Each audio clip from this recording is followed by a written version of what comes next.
200 কোটি রুপির আর্থিক প্রতারণার মূল অভিযুক্ত সুকেশ চন্দ্রশেখরের সঙ্গে জড়িত থাকার অভিযোগে জ্যাকলিনকে ফের তলব করেছে ইডি। ইডির অভিযোগ, অবৈধ অর্থ দিয়ে জ্যাকলিনের জন্য উপহার কিনতেন সুকেশ চন্দ্রশেখর। বিস্তারিত থাকছে প্রতিবেদনে। আবারও বিপাকে পড়েছেন বলিউড অভিনেত্রী জ্যাকলিন ফার্নান্দেজ।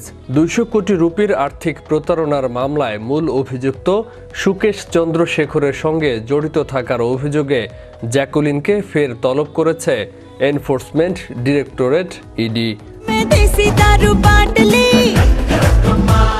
ইডির অভিযোগ, সুকেশ চন্দ্রশেখর তার অপরাধমূলক কাজ থেকে আয় করা অবৈধ অর্থ জ্যাকলিন ফার্নান্দেজের জন্য উপহার কিনতে ব্যবহার করেছেন।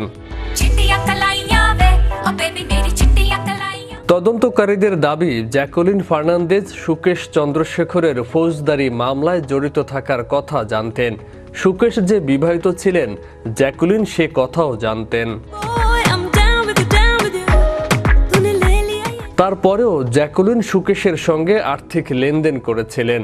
ইডির দাবি, অভিনেত্রী অভিযুক্ত সুকেশ চন্দ্রশেখরের সঙ্গে জেনে শুনে প্রতারণায় সামিল হয়েছেন। আর তাই এই আর্থিক তরুপের মামলায় আবারও জিজ্ঞাসাবাদের জন্য জ্যাকলিনকে ডেকে পাঠিয়েছে ইডি।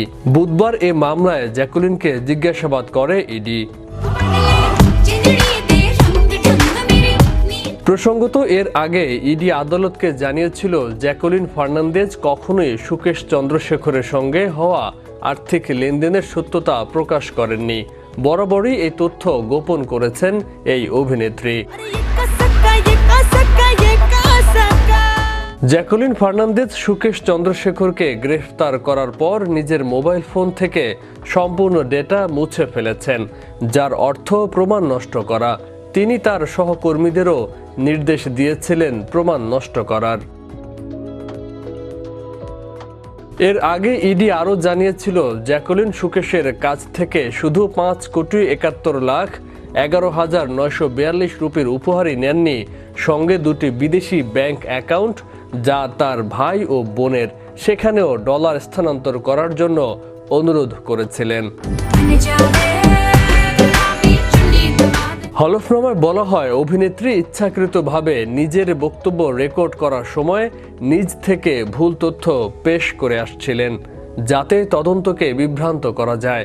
তিনি যে প্রাথমিকভাবে অভিযুক্ত সুকেশ চন্দ্রশেখরের আসল নাম জানেন, সে কথা অস্বীকার করেছিলেন, যা পরবর্তী সময়ে প্রমাণ হয় যে তিনি মিথ্যা বলছেন। এত কিছুর পরে হয়তো বড় কোনো শাস্তি পেতে যাচ্ছেন এই অভিনেত্রী। বিশ্ব বাংলা 24 বিনোদন ডেস্ক।